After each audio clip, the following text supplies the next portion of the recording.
刘景进。吞噬。 Halo guys, gimana kabar teman-teman semuanya? Baik-baik aja ya kan? Nah, di video kali ini kita bakalan ngelanjutin lagi pembahasan alur cerita Donghua Recap Transformasi Bintang part 15 ya guys ya. Dan seperti biasa buat teman-teman yang baru gabung atau belum sempat nyimak pembahasan bagian-bagian sebelumnya, Abang Frank saranin nonton dulu ya guys ya. Untuk linknya udah ada di kolom deskripsi. Oke lah guys, nggak usah kebanyakan drama lagi di awal video. Langsung aja simetriskan posisi rebahan kalian. Inilah waktunya kita baku hantam.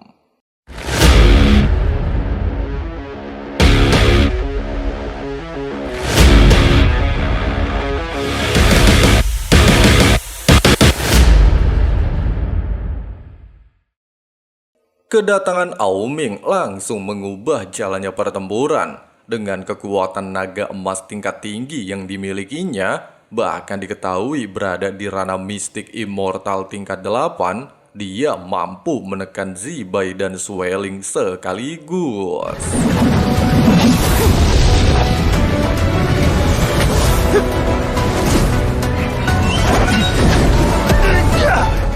Menyadari bahwa mereka tidak mungkin menang melawan Ao Ming, kedua bawahan Kaisar Yu dan Kaisar Darah Iblis pada akhirnya memilih mundur. Nah, sesuai dengan janji, Mimin jelasin dulu sedikit ranah di alam atas ya guys ya. Seperti yang sudah kita bahas di bagian-bagian sebelumnya, syarat untuk naik ke alam atas adalah Heavenly Immortal. Kemudian ada ranah Golden Immortal dan ranah Mystic Immortal. Setiap ranah memiliki 1-9 tingkatan. Sedangkan ranah Mystic Immortal sendiri dikenal juga sebagai Master Emperor. Dan setelah menembus batas ranah Mystic alias Emperor, seseorang barulah bisa menuju alam dewa. Jadi alam atas ini bisa dianggap sebagai transisi dari dunia fana sebelum menuju alam dewa. Sampai di sini jelas ya guys ya. Singkatnya, setelah konflik diselesaikan, Ao Ming mengajak Qin Yu, Jun Luoyu, dan Jiang Yan untuk minum bersama di dalam mansion rahasia miliknya. Hal itu sebagai tanda pertemuan mereka. Sementara itu, laporan mengenai kejadian sebelumnya akhirnya sampai ke telinga Kaisar Yu dan Kaisar Iblis Darah. Kaisar Yu mulai curiga bahwa pria bertopeng yang muncul di menara Blue Fair sebenarnya adalah Qin Yu, sosok yang selama ini sedang dia cari dan membawa harta karun dari alam Niang. Di sisi lain, Kaisar Iblis Darah juga mulai tertarik pada identitas pria misterius yang mampu bertahan dari serangan bawahannya. Dia juga beranggapan Kaisar Yu memburu Qin Yu, pastilah ada hal istimewa dari bocah tersebut. Di tempat lain, ketika menikmati minum bersama, Qin Yu mengutarakan keinginannya untuk mencari saudara-saudaranya yang telah lama memasuki alam atas. Mendengarkan hal tersebut, Ao Ming justru dengan baik hati berniat mengajak Qin Yu menuju bintang Hidden Emperor untuk bertemu Meng Hong, di mana Meng Hong dikenal sebagai salah satu tokoh berpengaruh dari klan binatang suci yang memiliki jaringan informasi luas, sehingga Qin Yu bisa menemukan petunjuk tentang keberadaan kedua saudaranya. Kemudian Ao Ming menceritakan masa lalunya. Meskipun dia adalah putra mahkota klan naga, namun dia sebenarnya memiliki hubungan tidak baik dengan bapaknya. Hal itu dipicu karena dirinya jatuh cinta kepada seorang wanita dari klan Rubah Putih. Karena cintanya ditentang oleh sang ayah, dia lantas memutuskan meninggalkan keluarganya dan hidup terpisah dari klan naga. Perkataan tersebut membuat Qin Yu merasa memiliki nasib yang sama seperti Ao Ming. Pasalnya dia juga harus berpisah dengan Jiang Li akibat perbedaan status dan kekuatan. Meskipun nasib mereka terbilang apes, namun ternyata Jun Luoyu lebih apes. Kekasihnya ternyata telah tewas dan dimakamkan di wilayah bintang Hidden Emperor. Di tengah-tengah kesedihan tersebut, Jiang Yan terlihat menunjukkan diri dan meminta mereka untuk segera pergi ke bintang Hidden Emperor atas perintah nenek Yin Hua alias sosok misterius yang diketahui berasal dari alam dewa. Singkatnya, setelah tiba di Hidden Emperor, mereka langsung bertemu Meng Hong. Dari informasi yang diberikan, Qin Yu akhirnya mendapatkan petunjuk mengenai keberadaan Hou Fei. Dia ternyata menjadi anak kesayangan Kaisar Kera. Pasalnya memiliki status sebagai kera air mata api. Namun sayangnya, keberadaan Xiao He tidaklah diketahui. Pasalnya tidak pernah ada informasi tentang binatang super dari klan burung yang pernah naik ke alam atas. Dengan kata lain, Xiao He pastilah telah menyembunyikan identitasnya.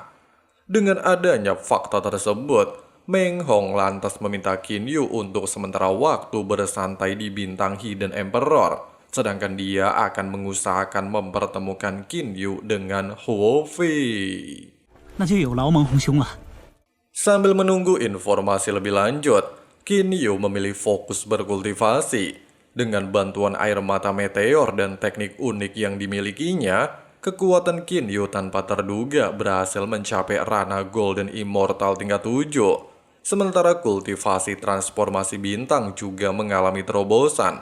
Dia kini berada di ranah Black Hole alias lubang hitam, sebuah kultivasi langka yang mampu menyerap seluruh energi dari setiap tempat untuk menjadi energinya. Tidak hanya itu, terobosan yang dialami Qin Yu ternyata menimbulkan fenomena langka. Energi kosmik dari berbagai penjuru alam semesta berkumpul dan saling bertabrakan. Bahkan hal itu membuat banyak kaisar immortal terkejut. Mereka menyadari ada seorang jenius langka yang telah muncul di alam atas. Namun tidak satupun dari mereka mengetahui hal itu diakibatkan oleh Qin Yu. Selain itu juga, muncul sebuah tulisan dari alam dewa yang mengatakan sedang menunggu Qin Yu untuk segera datang ke alam dewa.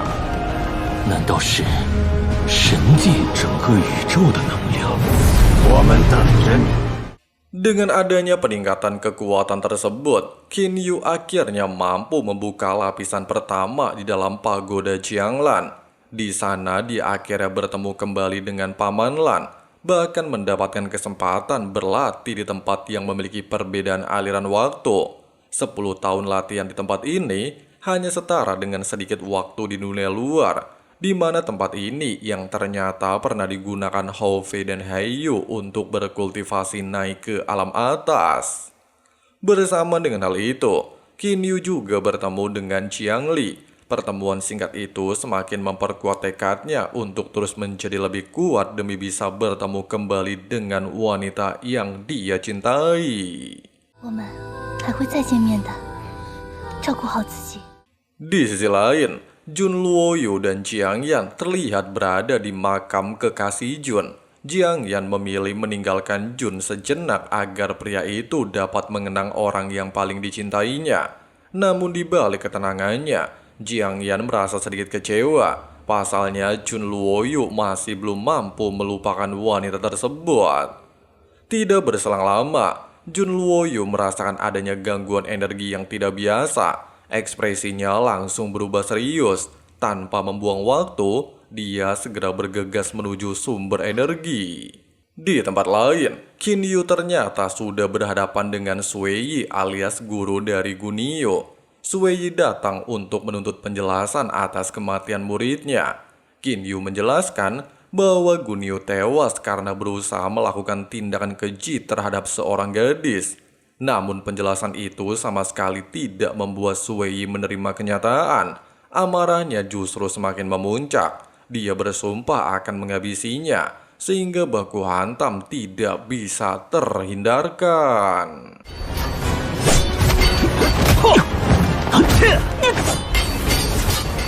Walaupun kekuatan Qin Yu telah berkembang pesat, perbedaan kekuatan di antara mereka masih sangatlah besar. Pasalnya Sui Yi merupakan seorang mistik immortal alias Devil Emperor tingkat 6. Bahkan ketika Qin Yu mengenakan armor pelindung dan menggunakan berbagai harta berharga, dia tetap tidak mampu menghentikan serangan lawannya. Qin Yu terus dipukul mundur. Senjata ilahi yang dia gunakan tidak banyak membantu. Pasalnya Sui Yi juga memiliki senjata dengan tingkat yang sama. Hanya saja meski berkali-kali Qin Yu menerima pukulan, jiwanya sama sekali tidak menunjukkan tanda-tanda kerusakan. Fakta tersebut lantas membuat Sui Yi menyadari satu hal. Kekuatan jiwa Qin Yu ternyata telah setara dengan seorang mistik immortal.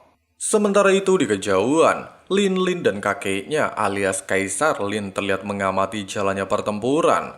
Melihat Qin Yu terus-menerus ditekan, Lin Lin mulai khawatir dan berharap kakeknya turun tangan membantu. Namun Kaisar Lin tetap tenang. Menurutnya, jika keadaan benar-benar berbahaya, Jun Luoyu dan Ao Ming pasti akan datang menyelamatkan Qin Yu. Dan benar saja, Jun Luoyu akhirnya tiba di medan pertempuran. Bahkan mengetahui orang yang dihadapi Qin Yu ternyata adalah Sui Yi, amarahnya langsung memuncak. Pasalnya sama-sama kita ketahui, Jun Luoyu memiliki dendam kepada seluruh kaisar iblis atas kematian wanita yang dia cintai.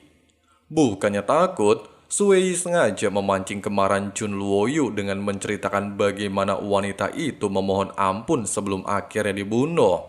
Kata-kata tersebut membuat Jun langsung kehilangan kesabaran. Dia langsung menyerang Sui Yi dengan niat membunuh.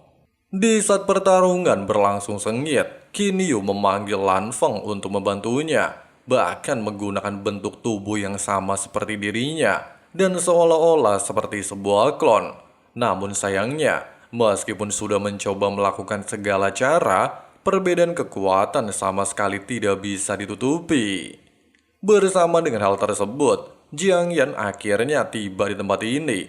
Bahkan melihat Jun Luoyu terluka, hal itu sempat membuat hatinya sakit, sehingga dia langsung menggunakan harta ilahi teleportasi ruang untuk mencoba melancarkan serangan kepada musuhnya.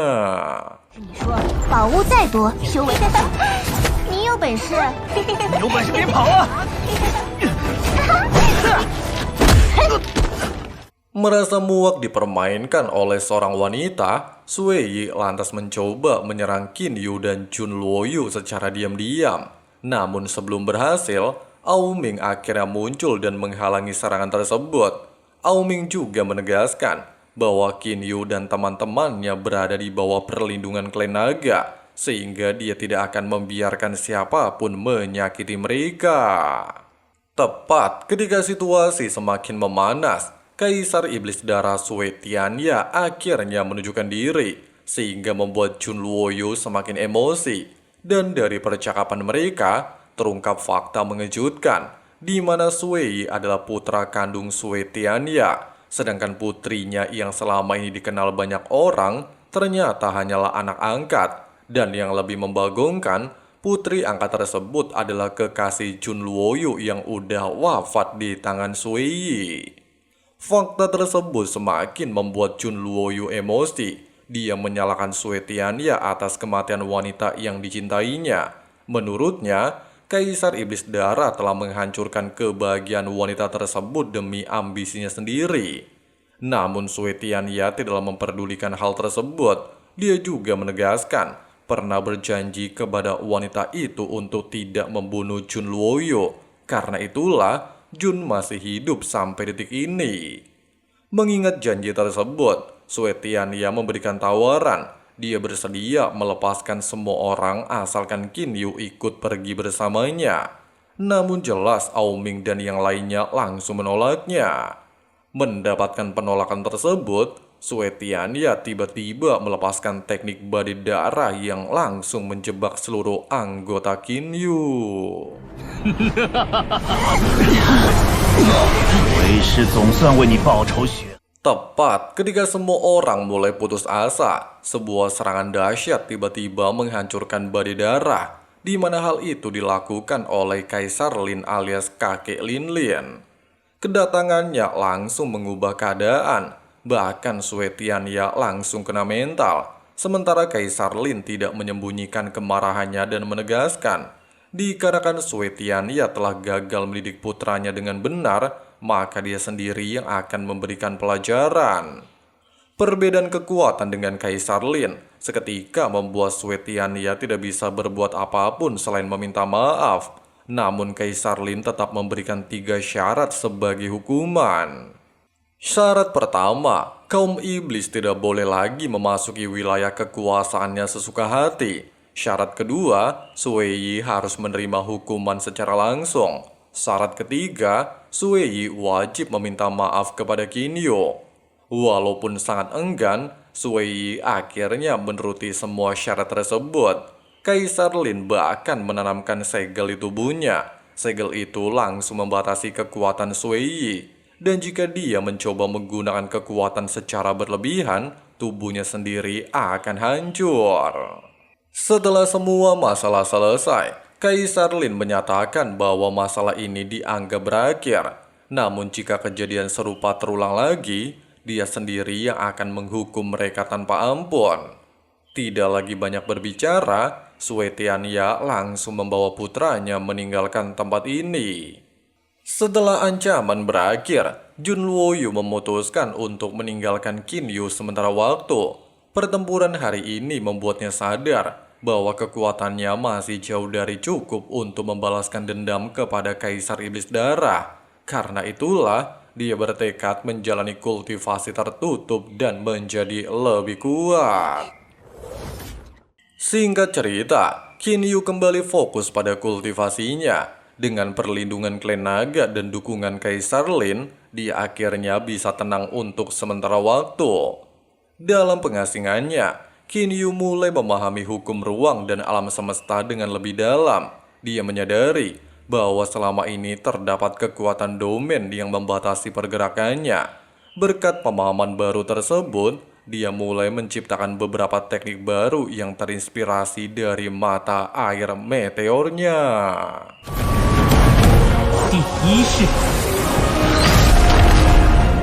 Setelah berhasil menguasainya, Qinyu menyadari bahwa kekuatan serangan tersebut sudah sebanding dengan Golden Immortal tingkat 9. Selain itu, mata air meteornya juga ternyata mampu menyembunyikan kekuatan jiwanya dan meningkatkan persepsinya terhadap langit serta bumi. Dengan kekuatan yang semakin matang, Qinyu mulai menyusun rencana berikutnya. Dia menyadari bahwa perlindungan klan naga dan Kaisar Lin, hal itu membuat para kaisar tidak berani bertindak sembarangan. Karena itulah, dia memutuskan memanfaatkan kesempatan untuk melangkah menuju alam iblis. Di kediaman Kaisar Yu, Zibai melaporkan bahwa seluruh perintah untuk memblokir galaksi Silver Stream selesai dilaksanakan. Namun Kaisar Yu masih belum merasa puas.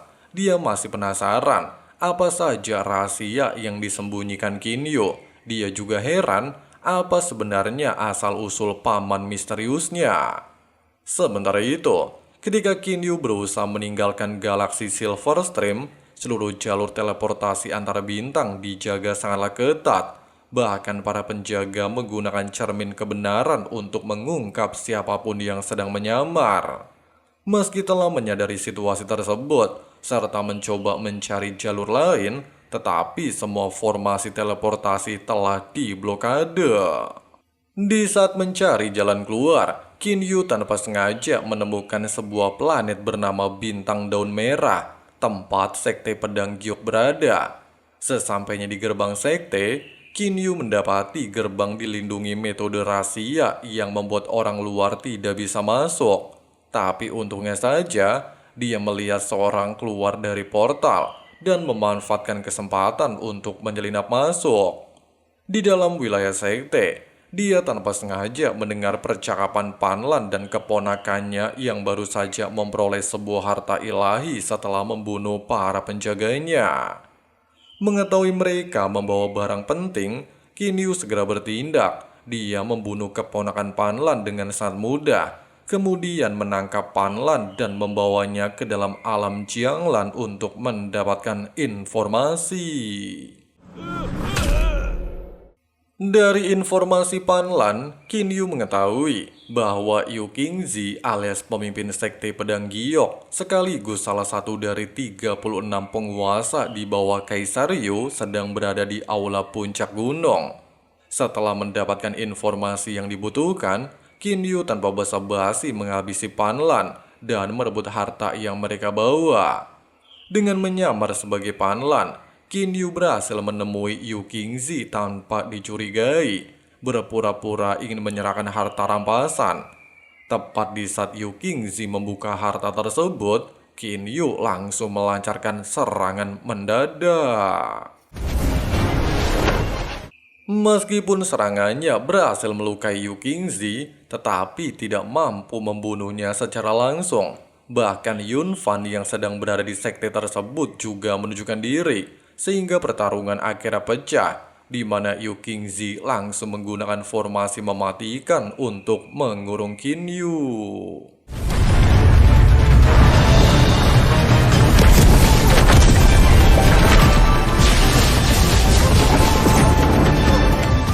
Meskipun terjebak, Qin Yu tetap tenang. Dia bahkan sengaja memprovokasi Yu Qingzi hingga kehilangan kendali. Ketika lawannya lengah karena amarah, Qin Yu memanfaatkan kesempatan untuk melancarkan serangan mematikan dan akhirnya berhasil membunuh Yu Qingzi. Kematian sahabatnya jelas membuat Yun Fan terpancing emosi. Bahkan dia berhasil melepaskan serangan telapak tangan yang telah diberi tanda segel untuk mendeteksi keberadaan Qin Yu. Dengan kata lain, meskipun Qin Yu telah berusaha melarikan diri sejauh mungkin dan bersembunyi, Yun Fan akan selalu mengetahui keberadaannya. 你慢慢找吧。为何他总能察知我在何处？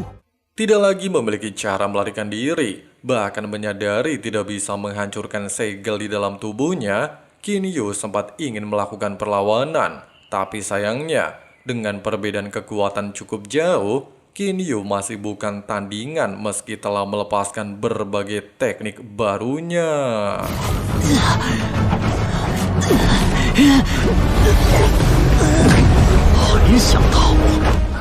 Tepat di saat Qin Yu hampir tertangkap, tekanan luar biasa dari Kaisar Qi tiba-tiba menekan Yun Fan, serta menghentikan tindakannya yang ingin menangkap Qin Yu. Dia juga menegaskan, siapapun yang berada di wilayahnya tidak boleh menyentuh Qin Yu. Tidak lagi berani menentang sosok yang setara dengan Kaisar Yu, Yun Fan dengan berat hati menerima perintah tersebut, dan pada akhirnya meninggalkan tempat ini. Pasca masalah teratasi, dan atas undangan Qi Qin Yu akhirnya datang ke kediaman Kaisar Qi. Di tempat ini, Qin Yu bertemu Songxi alias murid Qi. Bahkan Songxi ternyata memiliki kekuatan luar biasa di ranah mistik immortal alias Immortal Emperor tingkat 7.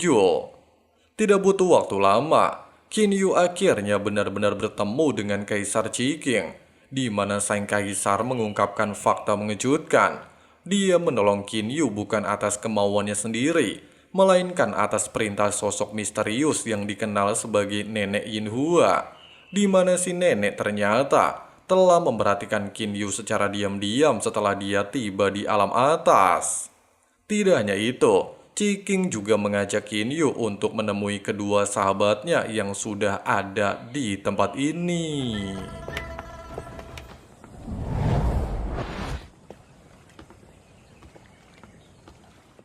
Kedua sosok tersebut bernama Ni Huang, pemimpin klan burung ponik, dan Ao Fang, kaisar naga. Meskipun memiliki kekuatan luar biasa, kedua master justru menyambut Qin Yu dengan sangat ramah. Bahkan mengetahui Qin Yu memiliki hubungan baik dengan putranya alias Ao Ming, Kaisar Ao Fang justru mengangkat Qin Yu sebagai ponakannya dan memintanya memanggilnya dengan sebutan paman. 今日咱们痛饮一场，是喜事。 Di tengah-tengah percakapan mereka, Nenek Yin Hua yang diketahui berasal dari alam dewa telah menunjukkan diri. Meskipun memuji bakat Qin Yu, namun si nenek meminta Qin Yu untuk tidak selalu bergantung kepada harta ilahi dan senjata dewa. Pasalnya kekuatan sejati berasal dari kultivasi. Kedamaian tersebut tidak berlangsung lama. Kaisar Yu tiba-tiba datang secara pribadi untuk menemui Qi. Di balik sikap ramahnya, tujuan utamanya adalah meminta Qin Yu diserahkan kepadanya. Namun Ciking sempat menolak dan menegaskan selama Qin Yu berada di wilayahnya, dia adalah tamunya dan akan mendapatkan perlindungan penuh.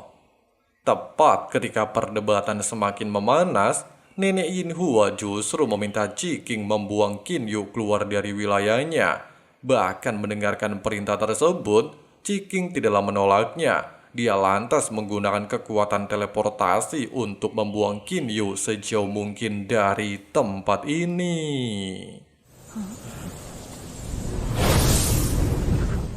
Pasca kejadian tersebut, Ciking sempat heran kenapa Nenek Yin Hua melakukan hal itu.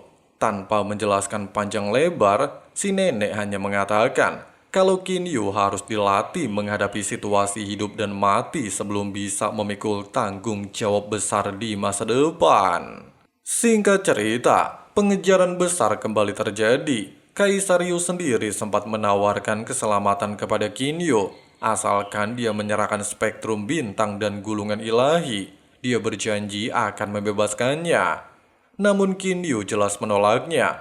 Bahkan dengan bantuan kemampuan penyamarannya, dia beberapa kali berhasil mengelabui para pengejar, meski pada akhirnya keberadaannya tetap terdeteksi.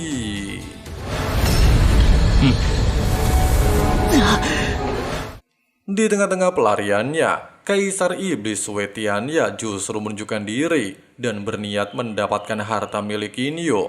Namun Kaisar Yu juga tidaklah ingin menyerahkan Qin Yu kepada Suetianya, sehingga sempat terjadi perselisihan di antara mereka. Sementara Qin Yu memanfaatkan situasi untuk melarikan diri dan justru jatuh ke planet Rev Yellow yang dihuni oleh manusia fana.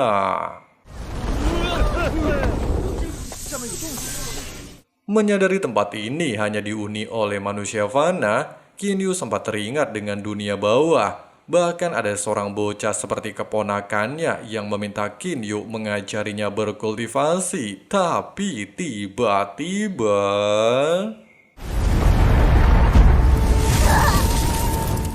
kematian seluruh penduduk desa jelas membuat Qin Yu merasa muak. Bahkan si bocah yang diketahui bernama Zhuang kehilangan seluruh anggota keluarganya dan menjadi seorang yatim piatu.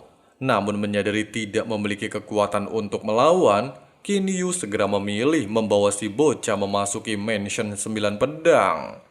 Tidak menyerah begitu saja, Kaisar Yu dan Kaisar Suetianya justru memerintahkan pasukannya untuk membakar seluruh planet menggunakan api langit biru. Kekuatan tersebut mampu dirasakan oleh Qin Yu yang sedang bersembunyi di mansion 9 pedang. Tapi untungnya saja, dia berhasil selamat karena memiliki alam pagoda Qianglan. Dia juga meminta Soyan untuk sementara waktu merawat Zhuang, sedangkan dirinya ingin segera berkultivasi untuk meningkatkan kekuatannya. Dengan perbedaan aliran waktu dengan dunia luar, Qin Yu bisa berlatih selama ratusan tahun. Sementara di dunia luar hanya berlalu dalam beberapa tahun saja. Singkatnya, setelah mencapai tahap kultivasi yang lebih tinggi dan menembus ranah mistik immortal alias Immortal Emperor tingkat 3, Qin Yu pada akhirnya mampu membuka lapisan ketiga spektrum bintang dan bertemu dengan 3 makhluk kuat bernama Wulan, Yeku, dan Awusu. Baik Wulan dan Awusu adalah binatang ilahi tingkat super yang mampu menandingi para kaisar immortal dunia atas. Dan diketahui juga, Awusu ternyata adalah kakak Aoming, sekaligus putra Kaisar Aofang. Dia juga memiliki status sebagai naga merah legendaris. Di dunia luar, Kaisar Yu ternyata meminta bantuan kekasihnya bernama Kaisar Xuan untuk menggunakan pedang ganda demi menembus pertahanan alam mansion 9 pedang.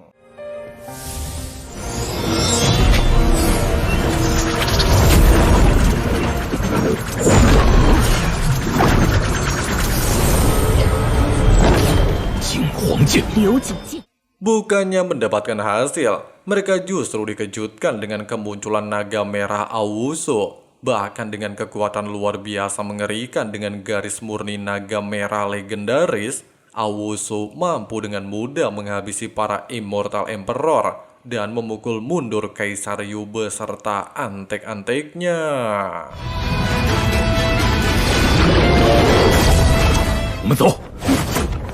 Tepat ketika hanya tersisa Kaisar Sui Tianya seorang diri yang sudah terluka parah, Qin Yu lantas turun tangan untuk memberinya pelajaran. Bahkan dengan kekuatan Qin Yu saat ini, sang Kaisar Iblis terpaksa melarikan diri. Nah guys, sepertilah pembahasan alur cerita rekap Donghua Transformasi Bintang part 15 ya guys ya. Untuk part selanjutnya kita bahas di hari Senin, Selasa, dan Kamis minggu depan ya guys ya. Oke lah guys, makasih banyak banget buat teman-teman yang udah nonton videonya sampai habis. Di sini Abang Frank pamit undur diri dulu. See you and bye.